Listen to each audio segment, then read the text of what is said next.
Hello, my friends, it's Johnaroth, and today we initiate a countdown, the final countdown for our opponent. Today we play with Sorin Markov.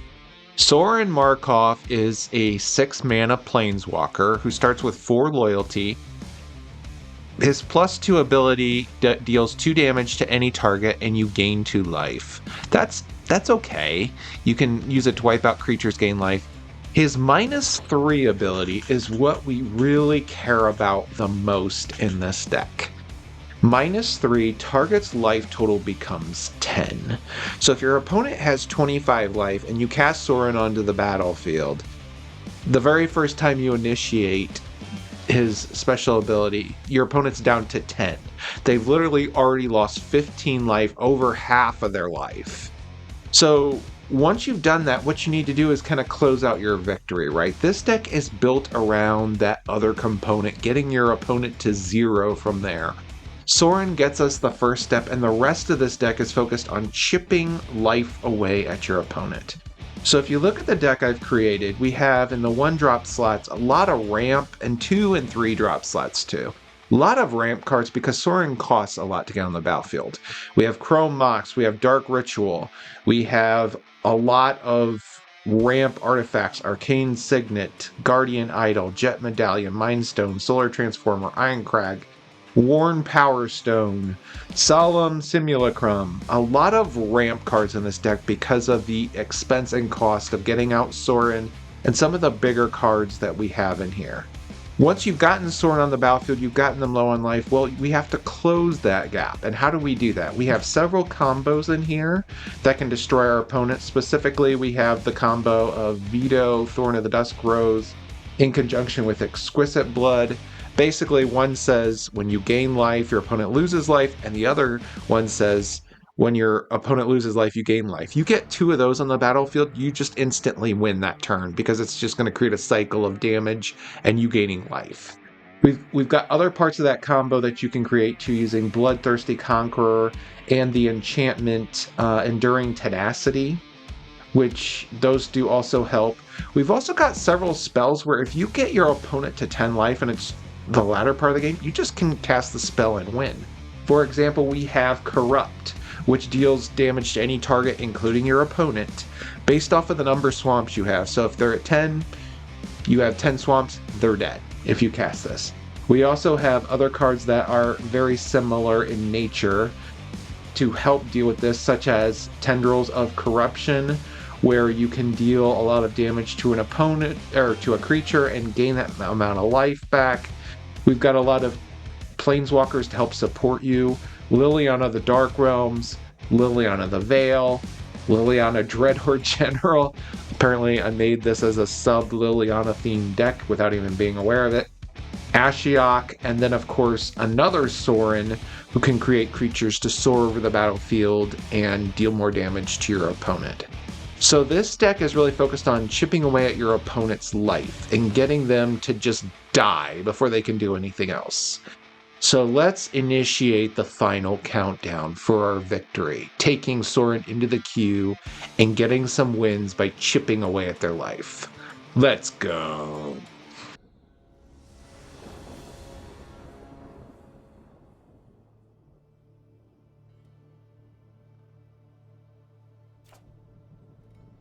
Their next game is against Kethis. I definitely want a different hand. This hand we have a Mox Amber. We have an Unstoppable Slasher. I really like this hand, so I'm going to keep it. Kethis is strong. Kethis is a 3/4 legendary spells you have, cost 1 less to cast. You can also exile 2 legendary cards from your graveyard, and until the end of the turn, each legendary card in your graveyard games you may play this card from your graveyard. So very strong card. I'm going to put down the Chrome Mox and put underneath it the Grim Dancer so that we have some mana. Next turn probably go for the Unstoppable Slasher more than likely.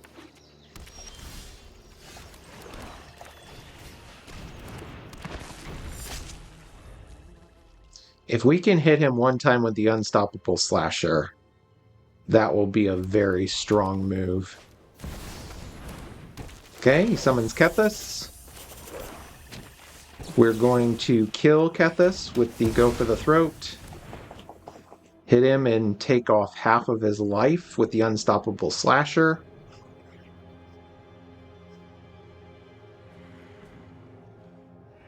Opponent's looking at our Chrome Mox and scoops. Yes, this is a really... I did have fun this game. This was a good game because of the fact it was quick, but if you can get out Unstoppable Slasher early in the game and hit him, he'll be down to 12. Sorin can start pinging him for 2. Once we get a couple things on the battlefield, the Grey Merchant can basically kill him with life loss. So, really good card. Very powerful. It is played, but I think it's still a little bit underrated, quite honestly. Good game.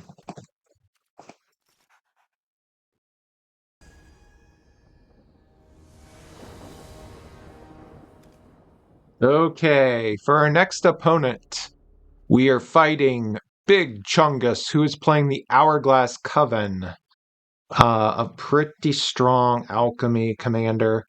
We do get to go first. Black Market Connections is always a plus. I love this card. Do have some ramp, removal. Enduring Tenacity's a great creature and enchantment both, so I like this hand. Let's keep it.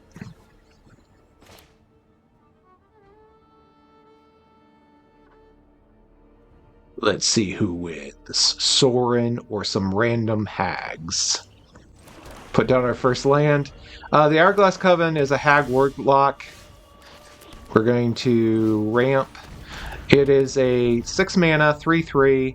When it enters, you draft a card from the spellbook twice, and you put those cards onto the battlefield. Basically, it can create multiple hags when it is released. I'm going to put down the Black Market Connections because that's the card to have. I love this card. Get us some creatures, some ramp. Really gets us a strong presence on the battlefield. Okay, our opponent is using Sign in Blood to draw 2 more cards. He gets a land, puts that down. He's going for Inquisition to take a card from our hand of value 3 or less. He's going to take our Forbidding Fruit, which would have gotten us some more cards.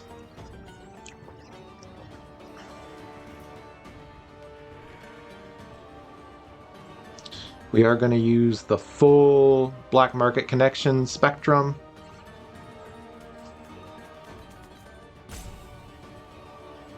Okay, our opponent is kind of slowing down a little bit.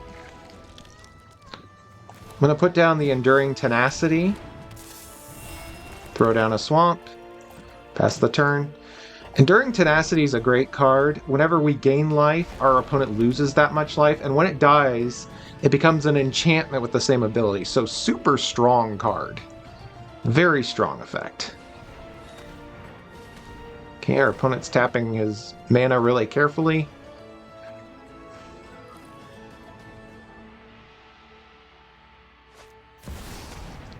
Okay, summons Rankle. Is he going to attack?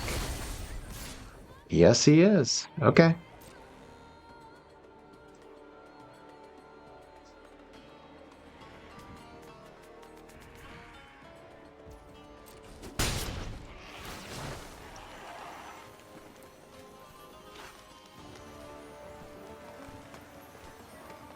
Our opponent is deciding what to do. Because Rankle hit us, we each have to discard a card, and then we lose 1 life and draw a card.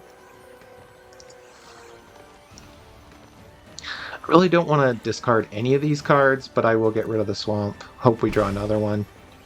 And we do. Okay, this is where Sorin is really good. We're going to get a treasure, draw another card. We're going to cast Sorin.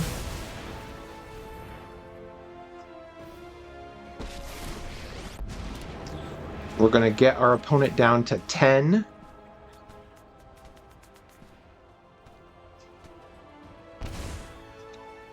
And then we're going to attack with both of our creatures.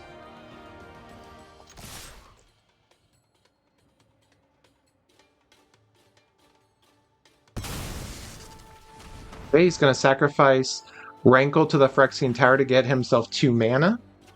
Perfectly fine. He's eyeing our creatures. He's going to kill the Enduring Tenacity. But the Enduring Tenacity does still go onto the battlefield, or stay on the battlefield just as a enchantment. We're going to use our Treasure and Swamp to summon a Gifted Aetherborn, which could be huge because it has lifelink. And whenever we gain life, our opponent loses that much life. And our opponent is down to 7. He summons Shieldred. Super powerful. Okay.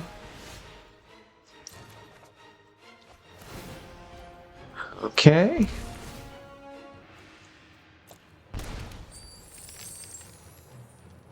Can we kill them? I think we can. What we're going to do is first put down the Dread Presence.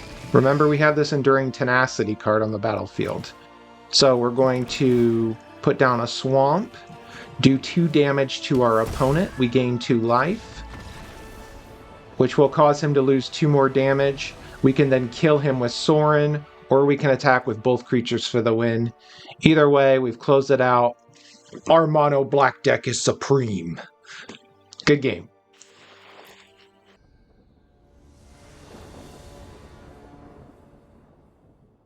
Okay, our next game is against a very powerful commander,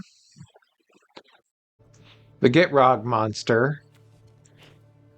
Our hand is kinda lame, a little bit. I'm gonna mulligan this. This hand is a lot of ramp, but I'm gonna take it because that'll get us to Sorin quickly.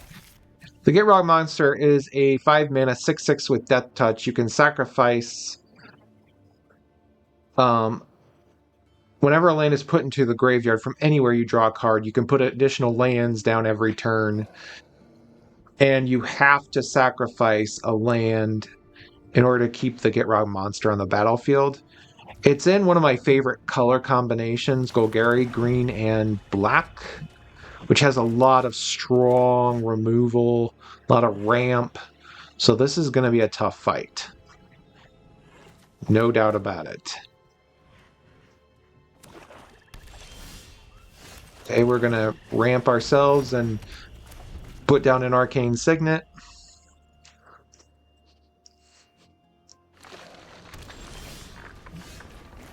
We're going to keep ramping, put down a Worn Power Stone.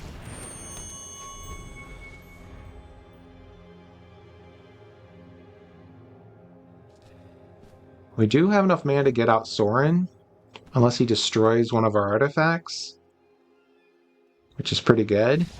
Yeah, we're already off to an early lead because next turn we can cast Sorin,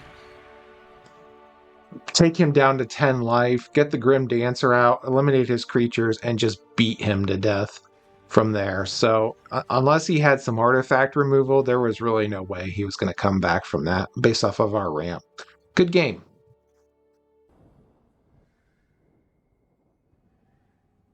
So not gonna lie, this next game is pretty scary. We're fighting Nicol Bolas, God Pharaoh. We have a lot of ramp in this hand, so I'm going to keep it, but I don't know how easy this fight is going to be.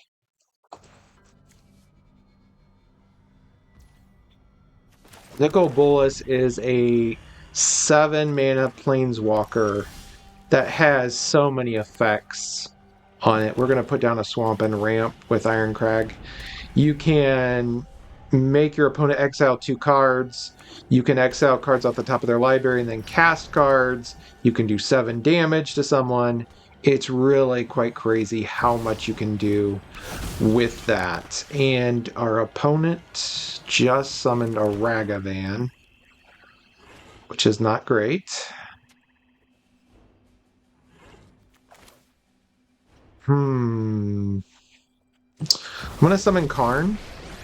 He's going to create a blocker for Ragavan, and if he wants to spend a turn removing that and then hitting Karn, that's perfectly fine with me.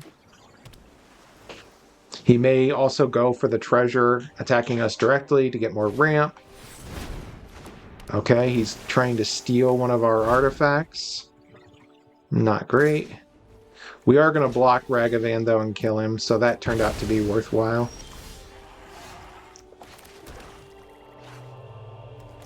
We're going to get some ramp of our own. Glad he didn't take that one. Let's look for some cards off the top of our library. Land in a Phyrexian arena. Okay, gives us the land.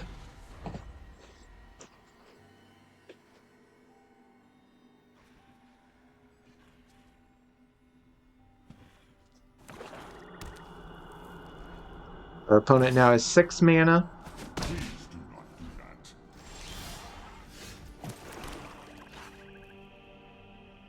He's got to have a counterspell in his hand.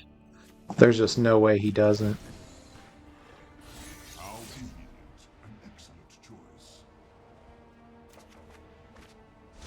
Okay, our opponent wants to give us another card, another swamp. I'm going to use this to destroy the Skydiver. Hopefully, he may have a counterspell. Bind to Secrecy, essentially a counterspell. And we're going to keep up mana because we're going to have to stop Nicol Bolas. Let's see what our opponent decides to do. He could exile cards from our hand. No, he's going to exile cards from the top of our library. So I'm going to use this opportunity to kill Nicol Bolas, because he's tapped out.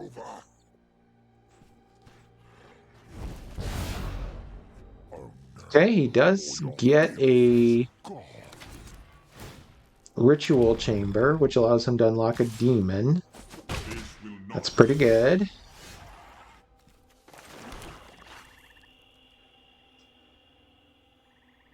Oh my gosh.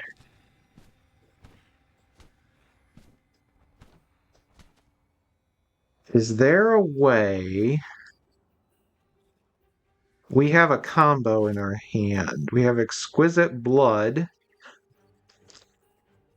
and we have Veto. We could get them both out at the same time. But if he has removal... Oh, we're so close. We're so close. So close. Oh, we could win the game if we get out this combo of Exquisite Blood and Veto. Let's see what... Wait. Okay. We are going to use Karn to get the March of Wretched Sorrow back. Oh, we are so close. We're so close. Okay.